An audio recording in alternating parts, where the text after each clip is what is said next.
All right, here we go.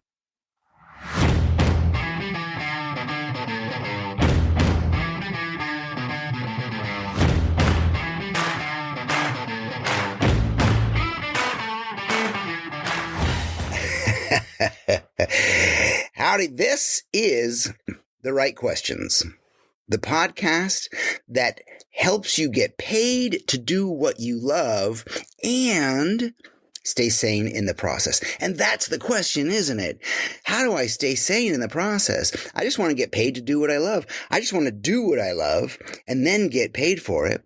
But the staying sane is the problem, right? There's all these things come up because creativity comes with this baggage. It often comes with baggage. Some of it we will get into here. But most of the baggage, what we have to understand, is not ours. We picked it up off the carousel. We brought it home, pretending, and then we started wearing the shit. It's not yours. Take it back. Put it back on the carousel. Let the rightful owner take it. We don't need that baggage, baby. The only problems I want you to have, I want the right questions to basically be, I'm answering one goddamn question every week. And the question goes like this: James, I followed your rules. I followed the steps. I followed your wisdom. Now what do I do with all these piles of cash? That's the only problem I want you to have. So this is The Right Questions with me, the King, James Victori. We do have a question this week, and it comes from what do I say?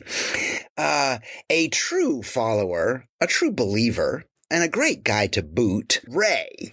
And Ray wrote in a very nice letter to us. And at the end of it, he says, he's talking about the PDF that I send out. And he says, the item that was most resonant was the issue of limitations. It might be helpful, he says, to explore an episode that addresses in detail how we interrogate our perceived limitations to identify where we have simply talked ourselves out of possibilities. I've been thinking about the I can'ts that I have embraced. Thanks, Ray. And yes, you are spot on, Ray Mofo. Yeah, the ones you have embraced. Ha! Okay, let's get into this. So as Ray says, we've embraced limitations, which is crazy, right? You're let's say you're in high school and you're on the track team. I don't know. I'm just picking something out of the freaking blue here. You're on the track team and you're about to go through a race, and there is a booth off to the side, in the middle of the track. There's a booth that all the athletes can go to. It's not mandatory. It is not, man. It's just there. It's just there, and it's limitations.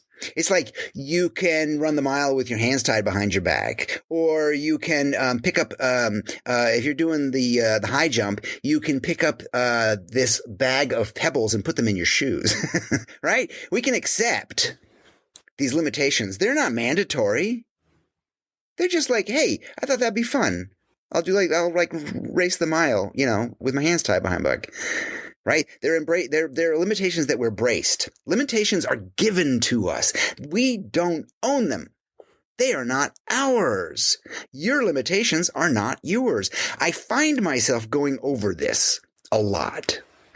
And the reason is it needs to be gone over a lot and said again and again. And what needs to be said again and again is this: you are fucked up. We all are.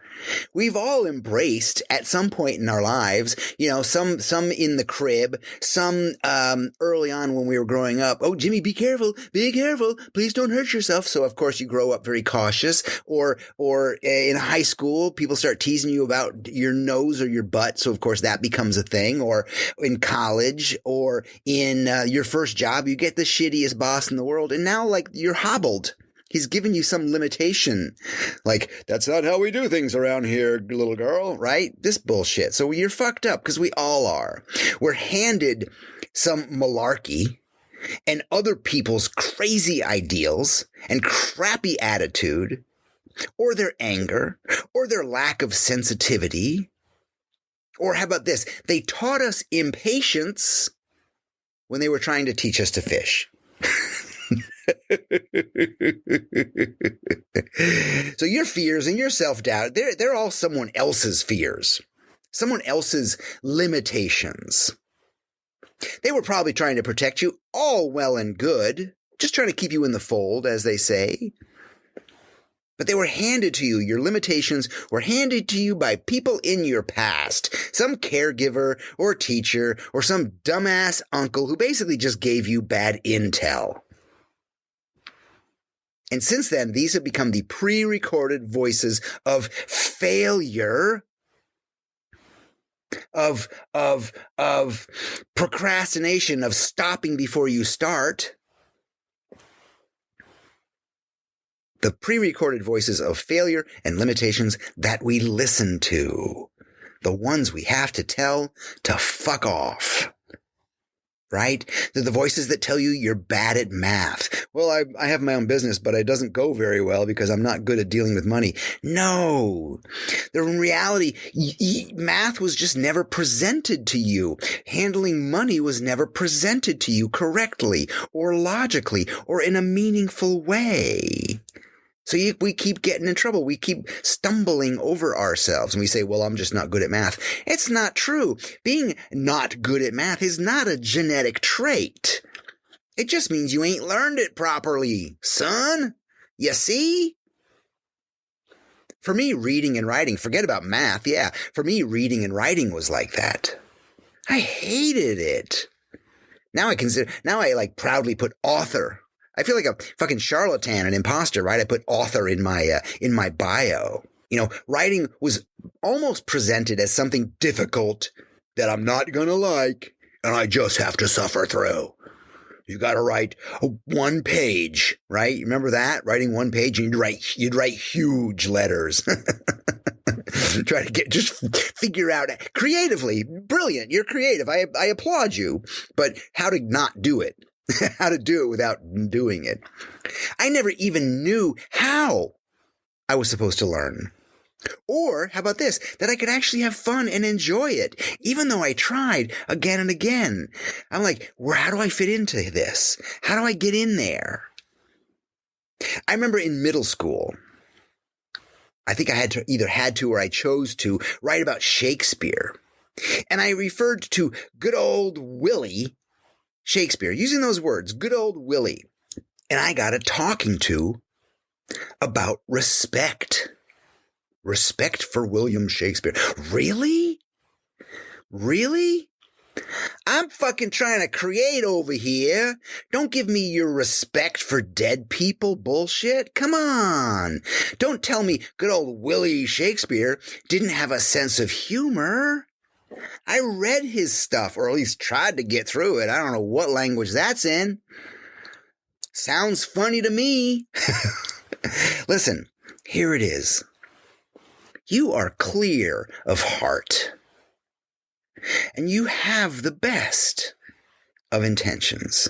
You only want to make what's in your mind, make what's in your heart, do the work that you love. Create the things you see, your vision, make them real and palatable, and sell them. You don't carry any original sin. That's some boogeyman shit made up to make you feel small and submissive. And I'm sorry and not sorry. You know, you carry fear and self-doubt and procrastination. But it's not your fault. It really isn't. You didn't deserve it. But here it is. It's up to you to fix it. It's up to you to fix it, to become conscious of these things, right? To think about the I can'ts. I can't do this. I can't do that you have embraced. And to figure out how to tell the voices in your head to fuck off. So the good news is that you have no limitations at all. Zero. You really do. You really do. But you have a mindset. That's what you have.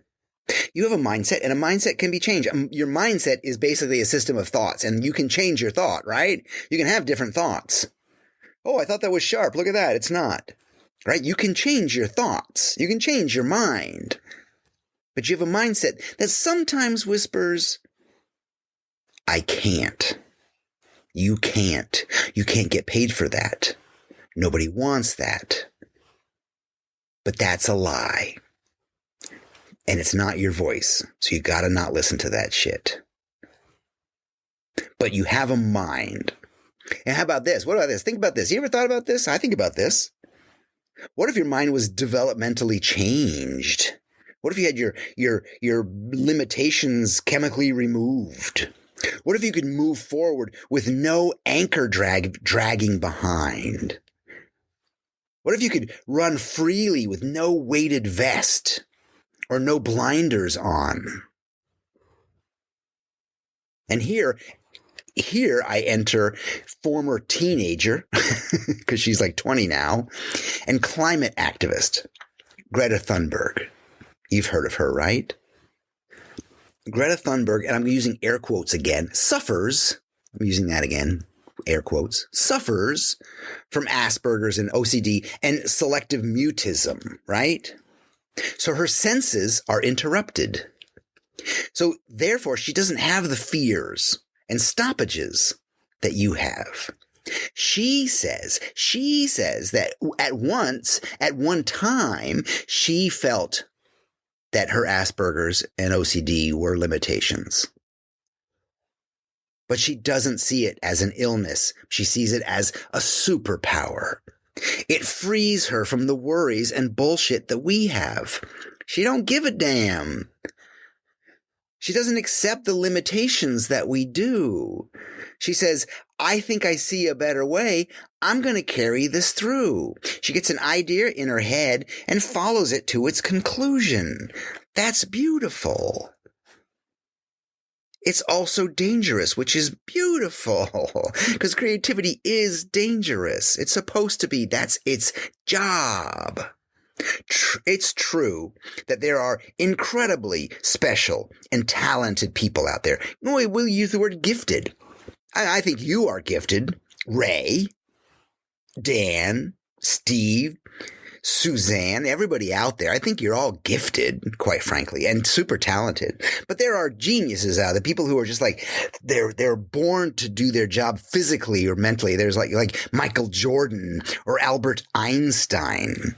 You know, folks who are given some magical fairy dust at birth and who are just, quite frankly, lucky to have followed down that path professionally.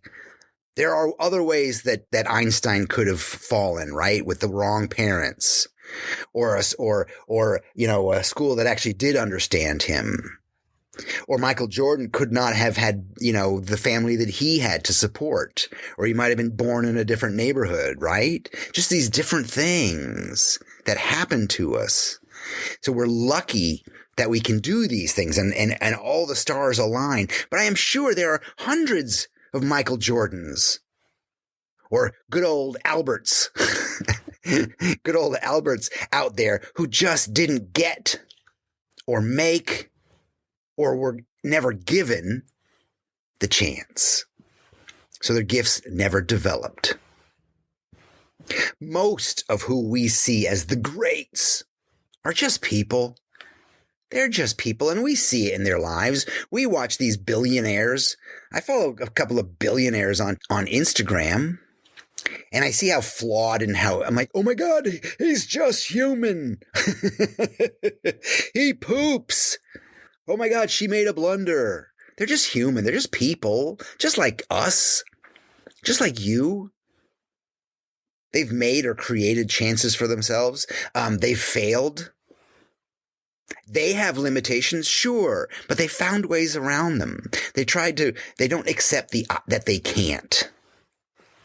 Here's a beautiful example. Here's a beautiful example where there are other situations besides us. Check this out. It's well known that the Renaissance occurred, right?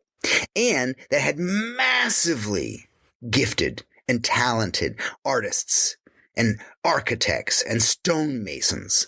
And they roamed the Italian landscape like giant dinosaurs. But what's not shared as widely is the reason for the Renaissance.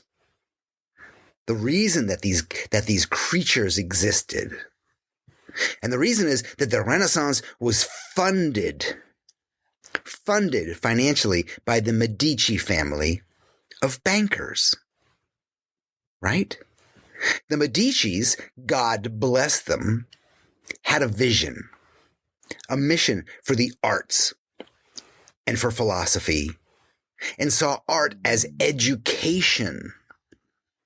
So under their patronage, artists like you and I were asked to illustrate philosophical truths about the importance of kindness and compassion and community.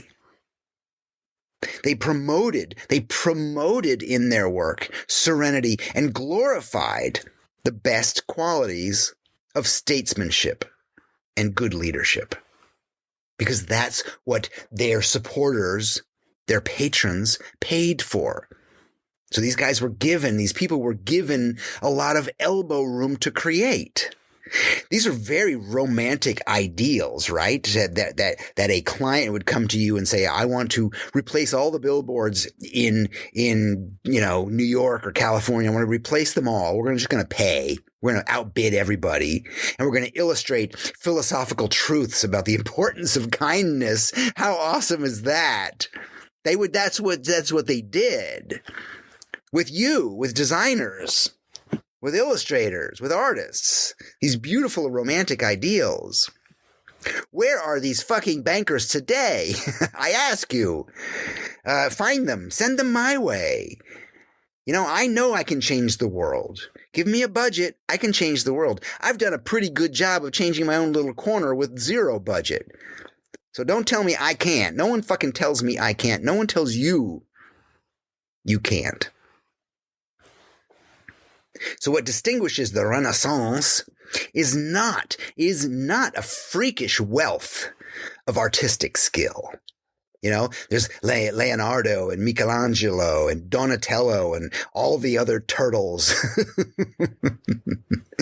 So it's not the wealth. It's an intensely clear vision of what art should be. And someone to guide and pay for that talent.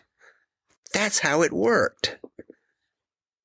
The Renaissance would never be remembered if it was just a bunch of guys who simply made piles of cash, right? No one cares about that. The real source of the importance and the glory of the Renaissance was of imagination and intelligence and vision. The vision of the wealthy bankers of the Medici family. The Renaissance, you could call it the age of heroic advertising, right? But with paintings and buildings and sculptures. But the focus was not on selling consumer goods. It was on selling beauty and truth and wisdom. And to whom? To the public. That's why the cities were so beautiful. They wanted happy people. They wanted happy people visiting these beautiful piazzas. So they put sculptures in the middle and a fountain and surround it with beautiful buildings. Nobody thinks like that anymore. We get people you get guys at Apple who try to create, or some of these bigger corporations, they try to create an atmosphere where you're very, very, very happy to work there. So you will work really fucking long hours. It's a trap, people. It's a trap. It's not. It is not to glorify the human knowledge and your existence and make you think of higher virtues and ideals. It's just to get you to work harder. So the focus was not on consumer goods. It was on selling beauty and truth and wisdom. So these guys were talented, sure, like me, as talented as I am. Well, Michelangelo can draw like a motherfucker, I'll tell you what. But given the time and given the amount of freedom, we can all learn, right? Hell, Michelangelo himself, Michelangelo, the turtle, I think he wears the blue mask, who we consider obviously touched by God, right? That's what we think. He wrote in his journals, if people knew how hard I worked to get my mastery, it wouldn't seem so wonderful at all. And he didn't actually write that because he wrote in Italian, but that's what he says. If you knew how hard he worked, it wouldn't seem so wonderful at all. You may not even want his job. So he wrote a very funny and self-satirical poem, basically complaining. So don't tell me I can't. Those fateful words. Because to me, it seems like the difference between a mental game or a practical game. That's the big difference. Can you get over the mental game and get into the practical game? And the mental game is letting your mind and your thoughts win by stopping you, by giving you excuses or hesitancy or self-doubt. Or setting out some practical steps, baby steps. Baby steps, baby steps. Setting out some practical steps and following them. That's what it is. Being patient on yourself, being kind to yourself, telling those thoughts of I can't to just fuck off, and following some practical steps. Creativity is so weighted down by fear. We wake every morning creatively hungry with a song in our hearts and an idea about how to change the world. And then we set out to disprove ourselves. And we come up with a laundry list of why we suck and why it won't work. There's not enough time. I don't have the skills or tools. Oh, I just don't have the discipline. Oh, I've got family. I got kids. I can't do that. It's all about fear. And these are just blocking our making. These just block us. Right? I'm here to tell you, and myself. I mean, that's why I do this, right? I mean, I wrote Feck Perfection. Hey, by the way, if you don't have Feck Perfection, you should really buy it. I would suggest it. Go to yourworkasagift.com and hit the book and buy it. And then I'll sign it to you, and I'll write something really proverbial or philosophical. The reason why I do this is so I can help myself, right? So the only limitations that you and I have are the ones we accept, or the ones we made up, or the ones we've embraced, and the ones we harp on. That's the thing. We keep repeating it over and over, and it becomes a habit. So this is a new habit that we have to break. It's all it is. All we have to do is change our thoughts, change our mind, create a new mindset. That's how it works. So we make up something that we make it up that we can't do something, right? And then what happens is we hammer that down, with too many nails. So it just can't be removed. I just can't. It would be really hard for me because I have all these, I got this bag of good excuses, James. You can't take those away from me. So we hammer that idea down by repeating it to ourselves. When I was 18, my very first boss was a designer and a sign painter and a violin maker and a canoe builder. He was a real Renaissance man of sorts with very few limitations. And you could not dissuade him or deter him from anything, right? You couldn't tell him he couldn't do something. He just went and did it.